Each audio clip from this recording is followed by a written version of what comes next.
Sir Nishant जो नीतीश कुमार के पुत्र है, उनकी चर्चा की जा रही है कि इस्लामपुर से वो चुनाव लड़े। जी, हमने भी सुना है अखबारों के माध्यम से और आपके टीवी चैनल के माध्यम से, लेकिन हम आपको बता देना चाह रहे हैं कि इस्लामपुर संघर्ष और बलिदानों की धरती रही है। और इस्लामपुर में हमारे पिताजी स्वर्गीय किशवल्लभ बाबू कई बार विधायक रहे और उन्होंने इनके निशांत जी के जितने पूर्वज थे सबको उन्होंने हराने का काम किया है। चाहे वो श्याम सुंदर बाबू हों, रामशरण बाबू हों, रामस्वरूप बाबू हों,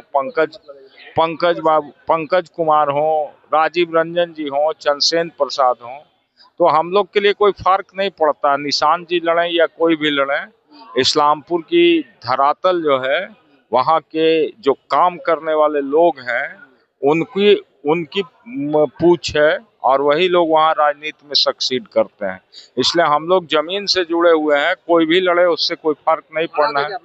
निश्चित रूप से मैं नीतीश कुमार के गृह जिला से मैं जीत के आया हूँ। जब नीतीश कुमार जी को चुनौती दे के हम आ सकते हैं तो निशांत के खिलाफ क्यों नहीं लड़ सकते? पूरी सरकारी मशीनरी रहेगी सर। सरकारी मशीनरी से यदि चुनाव हो जाए तो इस देश में प्रधानमंत्री इंदिरा गांधी जी थी, चुनाव हारी कि नहीं? इस बिहार के मुख्यमंत्री चुनाव हारे हैं कि नहीं? इसीलिए चुनावी मशीनरी राजनीति में किसी को एमएलए और एमपी बना देगा। यंग चेहरा है निशांत। यंग चेहरा रहने से नहीं ना होगा। इस्लामपुर की नेता उनकी पैरवी कर रहा है। नहीं, हमारे नेता ने ये कहा है कि निशांत जी राजनीति में आते हैं तो स्वागत है। तो हम भी स्वागत कर रहे हैं। किसी को भी राजनीति में आने का हक है लोकतंत्र में।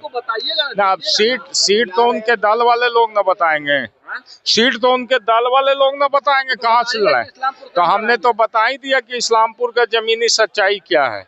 नहीं जीतने दीजिएगा इस्लामपुर में चुनाव जीतने का। देखिए, राजनीति में कोई आदमी ये नहीं कह सकता गारंटी कि चुनाव कौन जीतेगा नहीं जीतेगा, लेकिन इतनी बात सच है कि निशांत कुमार इस्लामपुर की जमीनी सच्चाई को नहीं जानते हैं और इस्लामपुर के अंदर जो कुछ भी समस्याएं हैं और कौन लोग हैं, किसकी क्या जरूरत है, वो व्यक्ति यदि नहीं जानेगा तो इस्लामपुर का नेतृत्व कैसे करेंगे? पूरा एनडीए एक्टिव मोड में आ गया है। लगातार चिराग पासवान कार्यक्रम कर रहे हैं, उपेंद्र कुशवाहा कार्यक्रम कर रहे हैं, कुछ ना कुछ तो फर्क पड़ेगा। देखिए, पहले भी हम लोग एनडीए के खिलाफ 2020 में भी लड़े थे।